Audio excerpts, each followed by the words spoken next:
getting ready to go on stage quite often, and I've got a fear. I don't really like saying this out loud, but in the past, I've felt that I've had a fear of public speaking. And so I've had to learn to overcome this whole public speaking thing. And what I used to do 15 years ago is go outside before I get on stage and kind of squat down and curl over and just kind of think to myself what I'm about to say and try everything out of my mind. That doesn't really work. I've tried Breath of Fire, I've tried Kriya. Breath of Fire works pretty good, but recently there's a technique that really opens up the heart. I believe I found it or a version of it in this book called The Master Key System. Maybe it's not a book, but it's a series of all of the master keys within the system.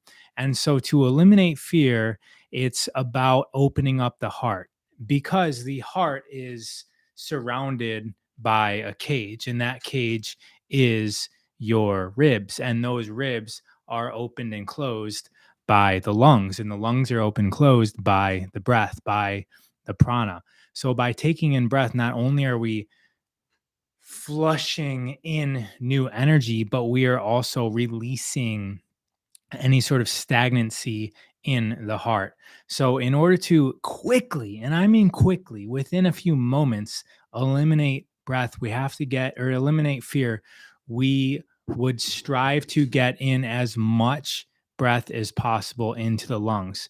Now, this is actually a cool little trick. It's literally a trick. If you breathe in as much air as you can through your nose, you're going to get to a point where you're stuck, right? You hold that for a few seconds. And just because you're holding it, that's going to allow you to breathe in more air because the lungs get to a capacity and then they release a little bit. We're dealing with a lot of muscles also in between the ribs, and then I think they're called intercostal muscles that are usually made to clench down when you're breathing hard. And a lot of us exercise, so those intercostal muscles are very, very tight, and our heart is very, very secure. So if we breathe in as much as we can, hold it for just a few seconds, breathe in a little bit more, hold it for a few seconds, breathe it a little bit more, and hold it. For most people, that's going to be the maximum that they can get into their lungs, is kind of 3 stages up. However, in order to increase the capacity of the lungs, once we get to that point, what we then do is we take our diaphragm and we pull it up into towards our heart. And that's going to put even more pressure into the lungs, opening up the ribs. And we hold that for 3 to 4 seconds. And then when we release our stomach again, we now have more air that we can breathe in. So we can breathe even more air to pressurize our system to support our heart even more. And then from there, we can then even pump the diaphragm up and down. And that's really going to essentially like an energy burst. I want to say burst or blow this open. That sounds really aggressive, but it's like an energy burst in the heart. So one more time, it's breathe in, hold for a few seconds, breathe in more, hold for a few seconds, breathe in more, hold for a few seconds, top it off. Then you bring the diaphragm up as much as you can, just for like 2 to 3 seconds, release it, breathe in more, pump.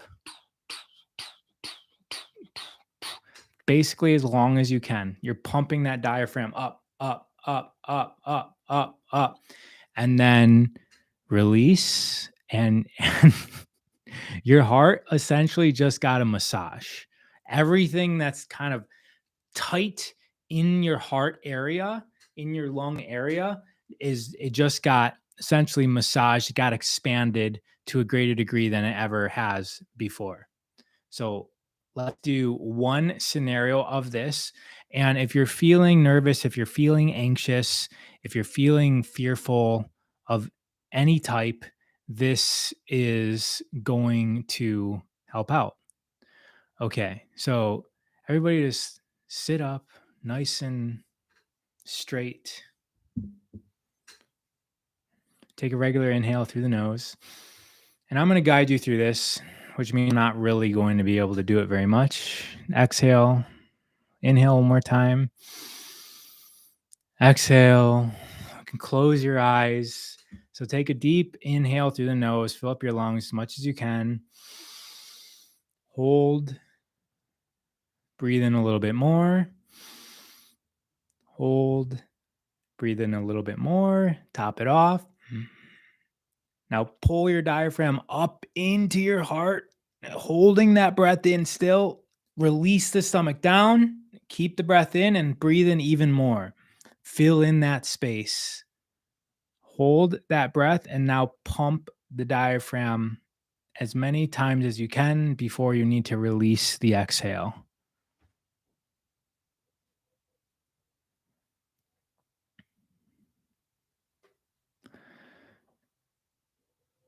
Now, doing this one time, if you're feeling anxious, if you have a fear, is going to be dramatic. If you need to continue doing it, you can continue doing it. You're going to feel revitalized because that's a lot of prana, it's a lot of air coming in.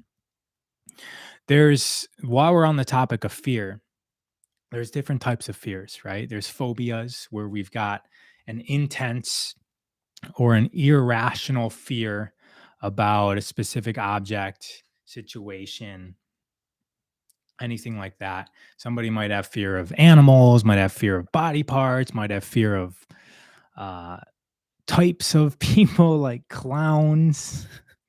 The kid that lived across the street from me when I was growing up massively feared clowns. And then there's other types of fear. Like there's people that are just generally fearful. General anxiety disorder, if you want to go with what psychologists or the mainstream calls it, general anxiety disorder. This is just a chronic condition where you're anxious, where you're fearful, where you're constantly worrying about everything: finances, relationships. What is this person going to do to me? Going into situations. There's also social anxiety disorder, where it involves not liking people or not, basically being fearful of groups of people. And these are like the terms that are mainstream, right? And then there's PTSD. And all of this is dealt with, and I studied psychology. I have a degree in psychology. All of this is dealt with very clinically, and a lot of it, is it normal to feel lightheaded? Some people are talking about the problems that they're having with this. If you're doing it the first time, yeah. Sometimes it's, and if you didn't catch the exercise I did, you can go back and watch the recording. But if you haven't ever opened up your body, then you're going to get, some people will get lightning bolts shooting, some people will get lightheaded, but this is all just playing with yourself in a way, playing especially with your energetic body. So there's the heart meridian, there's the lung meridian, and there's just the general nadis and meridians that go through the body, and a lot of that gets blocked.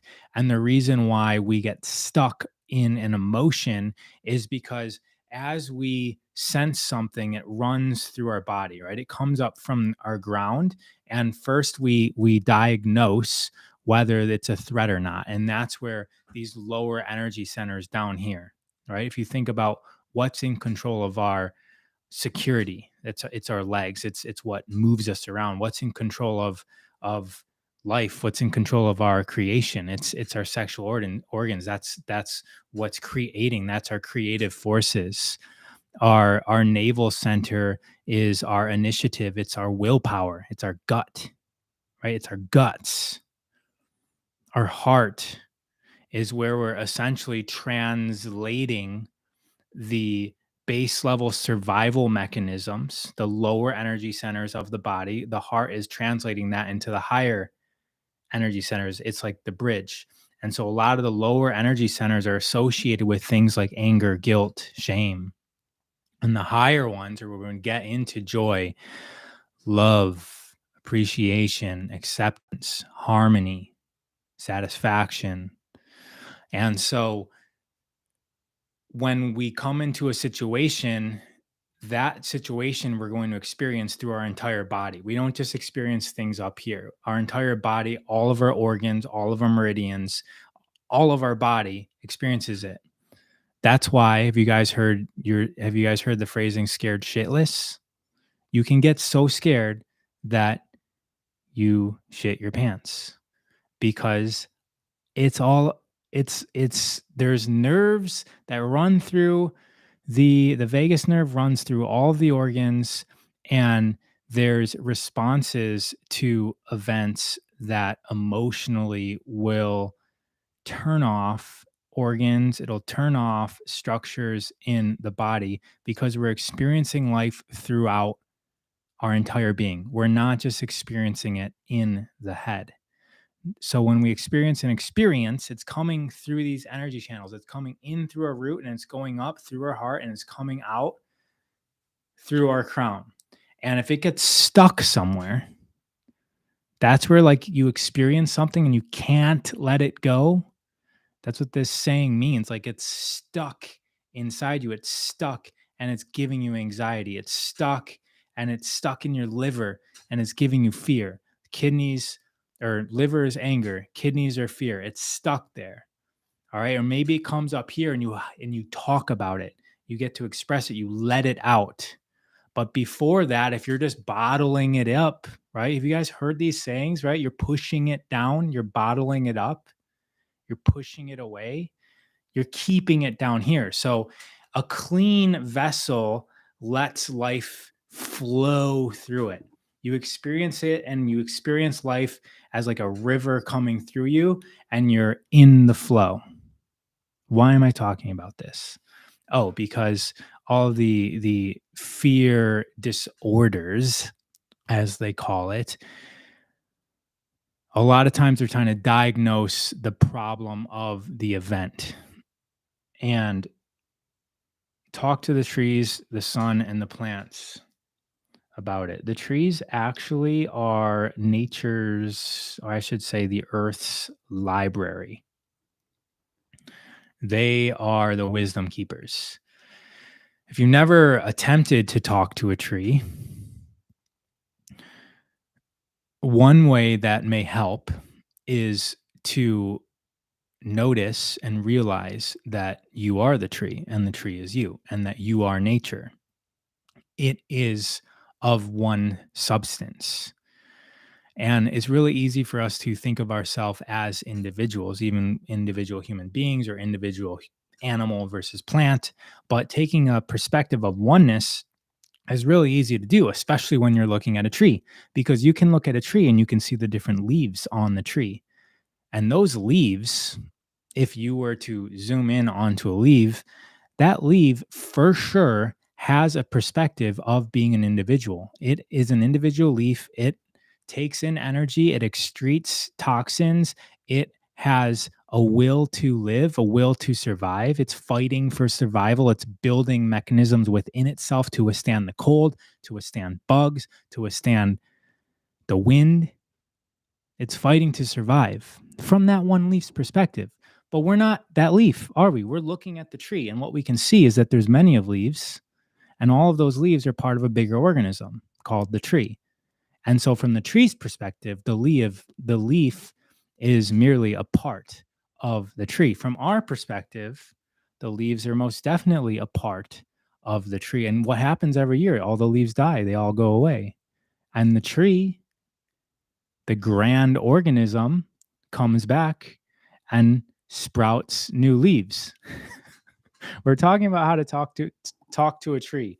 So if all of the leaves on the tree are separate individuals that are also unified, then the tree and us are the same thing. We are of the same essence. The tree is a combination of light, earth, air, water, ether.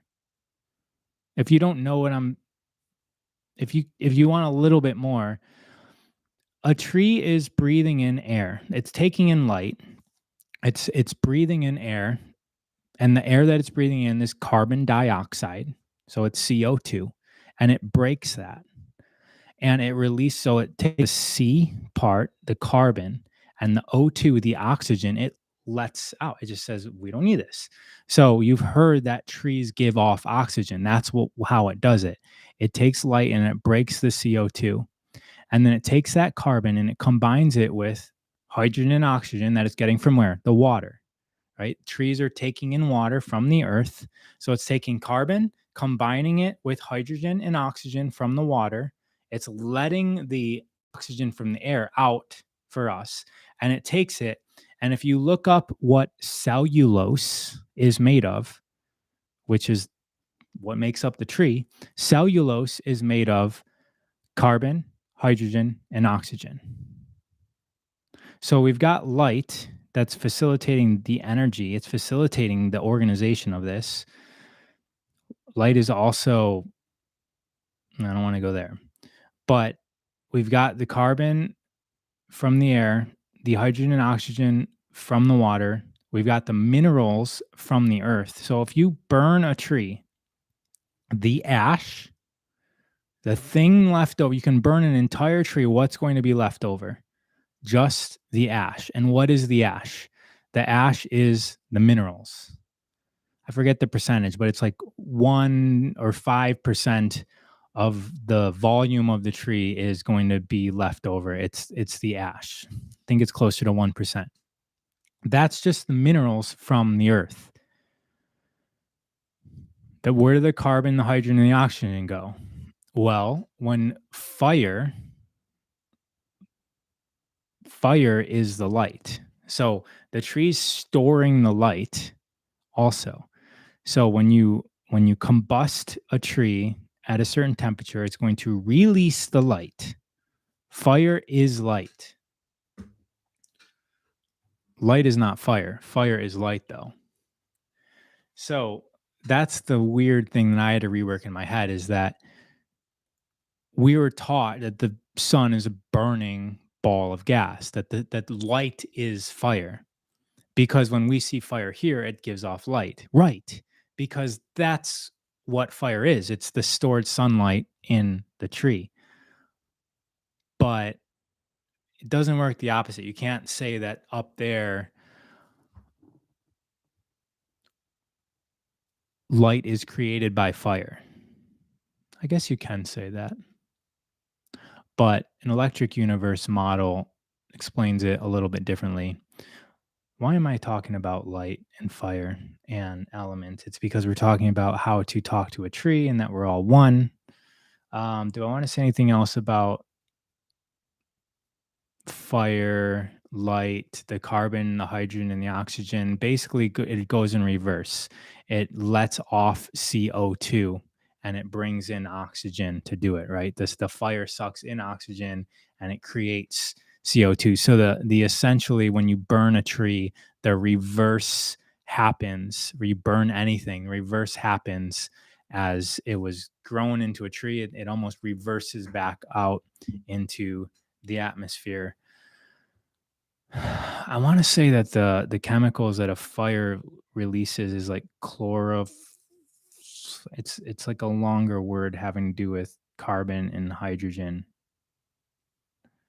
The song I wrote, the trees told me the truth, and they said, "We don't give a fuck about you. We're just fighting for our youth." And I told them I am too. There's a book called Tree Talk. It says the exact opposite, that the trees really do long for our attention and that we just ignore them because we're listening to music or our devices and staring at the ground or talking to each other. We just ignore the trees like we're nothing. All right. We are also made of what? Food, and then a combination of light, water, earth, if we're outside earthing, air, ether. It's the same thing as the tree is made out of. So what I view as like the hell present heaven scenario, I view that as perspective points. So like the heaven scenario, you're one with the Godhead. that's like a perspective point where you're able to sense the whole tree, right? And the leaves. You're able to sense the oneness of everything. And if you go down to like the hell scenario, you're basically uh, descending, you're descending perspective, and you go into one of the elements that make us up. So, elements meaning fire, light, earth, air, water. You descend to like a rock. That rock will eventually ascend to a plant. A plant can take it up. Some minerals can turn into a tree. That tree can sprout a orange, and the components within the orange get eaten by an animal. Now that consciousness ascends to the level of an animal. An animal has very basic, rudimentary capabilities to sense itself. It might not even be self aware. Okay, it's aware, but it's not self aware. An animal is aware. It is driven by, let's call it instincts, where they're looking for food, they're looking for shelter, they're looking for mates, they know to defend. And as an animal maybe gets eaten by another animal, that consciousness gets uptaken to another animal, gets eaten by another animal, gets going back down into the earth, gets turned back into soil, gets re-uptaken by a tree, gets dropped down, another animal eats that.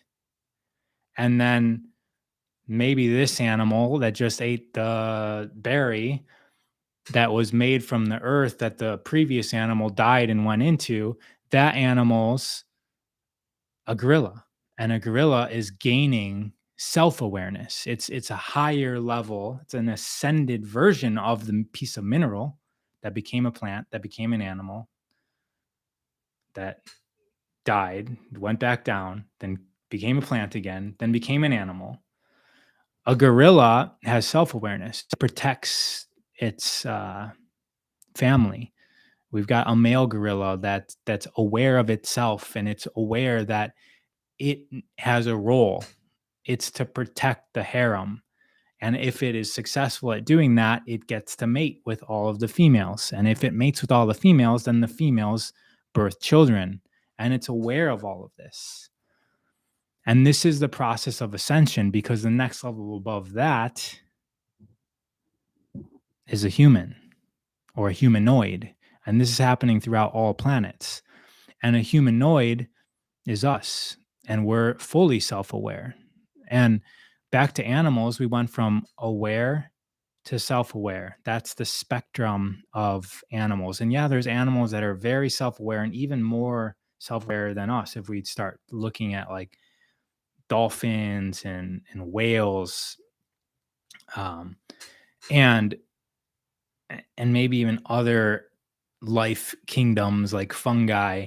But a human, a basic level human, is just beginning to be self aware. It's very individual based, right? Very me, me, me, me, me. We can look at from like a child perspective to an adult. An adult starts to evolve and ascend its capabilities to understand that it's a component within a broad spectrum of human beings. And we can look at it even as a type of human.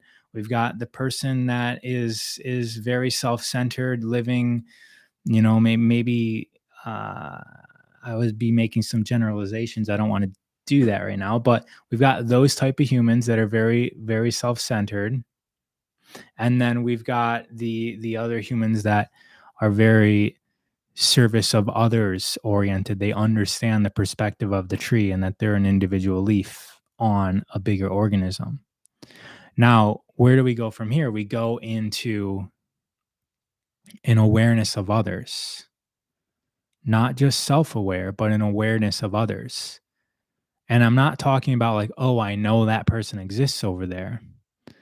An awareness of others as self is the ascension. It's the ascended, the next level of ascension of a human being, the awareness of others as self. You expand the concept of self. Now, there are children being born and have been being born that have been termed indigo children or super psychics. They can sense what another person is thinking, they can sense what another person is feeling, or they can sense the history of another person. And they literally have sensational capabilities.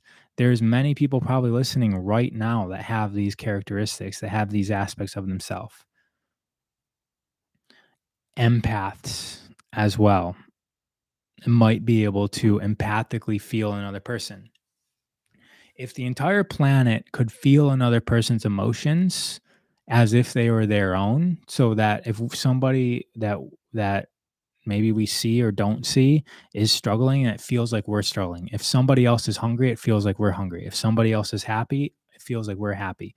If that one little component of the human genetic expression, if our DNA, you guys might have heard of like getting another strand of DNA, if that is what is turned on as a result of that, the entire planet changes immediately, because all we would be desiring to do is have everybody else feeling as best as possible, because you can feel it too. Now, the internet has a way of doing this. It's bringing people together. That's what we're doing here. I'm saying something, you guys are receiving it to a degree, but to really feel it, that's going to take a massively open channel and acceptance. And we get to practice that by talking to trees, bringing it back about 20 minutes ago when I was talking to that. You can practice doing this by seeing if you have any sort of capability of connecting with a lower ascended version. And I'm using lower and higher because I've explained what the process is. You go from little awareness to bigger awareness, right? So back to like Godhead status, where you have complete all-seeing eye, in quotes. That's why it's called that. It's the all feeling, seeing, hearing, sensing, present I that is all, right? You are all. You can feel, even though you sense the individual components. I'm 6 billion humans on this planet, I'm also that planet over there. You can sense the individual nature of yourself, but you also can sense everything. That's what life is. That's what the universe, the one song of everything, that's what it is. We are a component of that. We're just all taught in school that we're the highest of everything, because of course that's what every living thing will think. The cell inside of our tooth, that's an osteo whatever, maybe that's a bad example. Let's say a cell inside of our liver, it has a job to do. It's eating, it's fending off pathogens, it's struggling to survive. It's not aware. I should be careful what I say. Generally, like, imagine that is not aware of us. All right. But yet, what does it do? It prays, right? If it's injured or if it needs something, it sends a signal. And that signal comes to the grander consciousness in the form of a pain. It says, hey, take care of me. Something's going on down here. Take care of me. It sends a signal up. And then we, as the grand consciousness, we adjust our lifestyle, or we go to the octar, it starts with a D. We go to that person, and they might hopefully tell us to eat better or sleep more, or quit being underneath so much light, or go to ground, or do some breathwork training, or give us a pill is probably what's going to happen. But that little liver cell sent a prayer up, and we respond. The same thing that we pray, we connect with ourself, and we channel up. Or this is another posture. What are we doing? We're connecting and we're sending that signal up to the grand self, that can then make an adjustment on our behalf because it is all one. And somebody, Coco Bear. Oh, Coco. I've always found Japanese maples to be good conversationalists. I was walking solar in Mount Shasta like 3 years ago. And as I was leaving, my wife now, but well, we weren't necessarily married then, but she was like, "Hey, solar." I don't know why she reminded me of this. She was like, "Solar just got a new tag of some sort. Don't lose it." I don't know why she even felt the need to bring that up. And so I'm like, "Yeah, whatever." I hook them up. I go into the woods, like in the woods to film a Kriya. I go all the way in the woods and I'm walking back to my truck and I'm almost back to my truck and I just glance down. Oh, on the way into the woods, I noticed a tree. A tree caught my eye. It just caught my eye and I just noticed it. It kind of got through my consciousness and stood out. And I just sort of like, what up, dog, to the tree and just kept on walking. And on the way back, I realized that the green little tag that Caro told me not to lose was not on his collar anymore. And I was like, how is this possible? How and obviously I know I'm like, of course, the intention was don't lose this thing. And that's exactly what happened. But I was just like, how is it possible that it even fell off? These things are not made to fall off. And so I'm like, all right, what am I going to do? So I just look up and I see the tree again. And this is like an hour and a half later. I see the tree and I'm just like, it's not even with words. It's like this transmission of trust. It's not lack, it's of trust. Tree, I know you have the answer to this. It was like 5 seconds of, again, connection, and then it's back to business. It's like, "All right, I'm a human. Let's go search." So I turn around and I walk, literally, I would say 3 steps. I look down and it's right there. So how did that happen? Who knows? But it's how I rely on everything.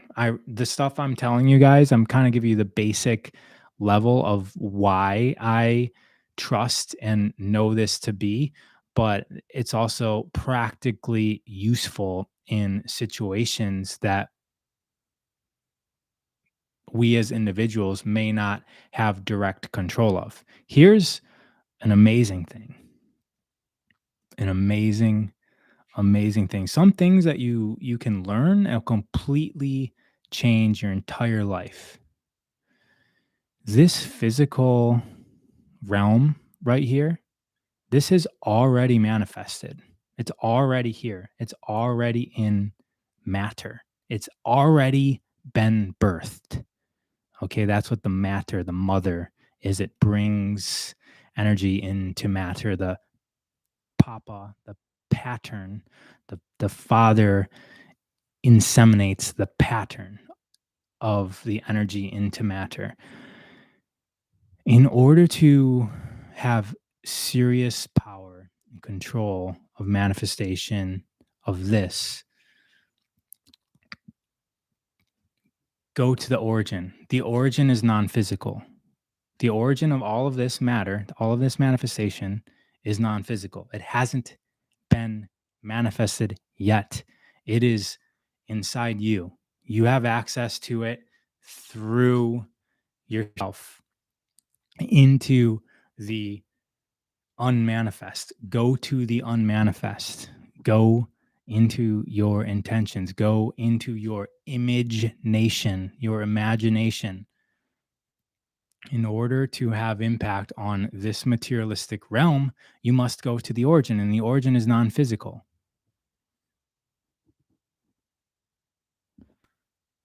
Or you're going to tear up this whole place trying to force it to change. But somebody else, something else, we have already materialized. We've already manifested what you can see, feel, hear, and touch. That which is unseen, unheard, unmanifested is where you have the greatest level of impact. There's just very few people going there. Actually, let me rephrase that. We're all manifesting. There's very few people aware that they are manifesting, and there's even less people that realize that they're doing everything backwards. They're focusing on their lack, they're focusing on what's wrong, and that's manifesting more of what's wrong. You're focusing on what you don't have or what you want. To want means to lack. I lack. So when you say I want a new car, you're saying I lack a new car.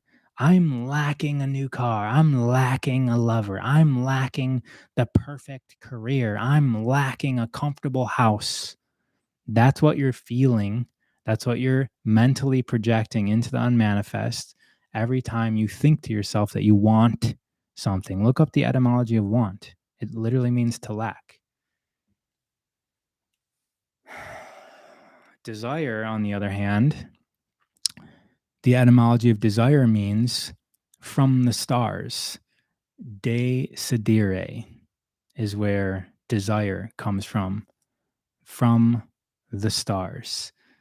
And a desire does not start in here. A desire starts from the stars and it gets transmitted down to you, otherwise known as a download. You download a desire. Once again, how I started this whole thing up was how to open your channels. And when your channels are open, you download images, thoughts, scenarios. You wake up in the middle of the night. Those are technically desires. They're not wants. They're not what you're lacking. They're desires. They're signals. They're little pieces of the map that if you do what it takes to get into alignment to those desires, that means that you then start thinking on creating that. You start emoting, you start feeling, you start being as if that were happening. You already got the signal. You might as well go for it. Even if you don't believe me, because I know that there's been times in your life where this has happened. So you don't really have to believe me. One thing, so somebody close to us, not really close to us, I should say more, somebody who inspired my wife and I just died. I'm going to use that language 2 days ago. And I heard, I think 3 or 4 days ago, I forget who, but somebody said that death is the end of the creation process here. So dying is simply the end of your creation process because we all came here to create, to manifest. That is the drill here. That is the practice. We are manifesting beings. We are manifesting beings. We're man. And so we're here to manifest. And then death is the ultimate destination. We're all going there. We're all going to graduate into death. And so while we're here, manifest. That's all I want to say. Ciao.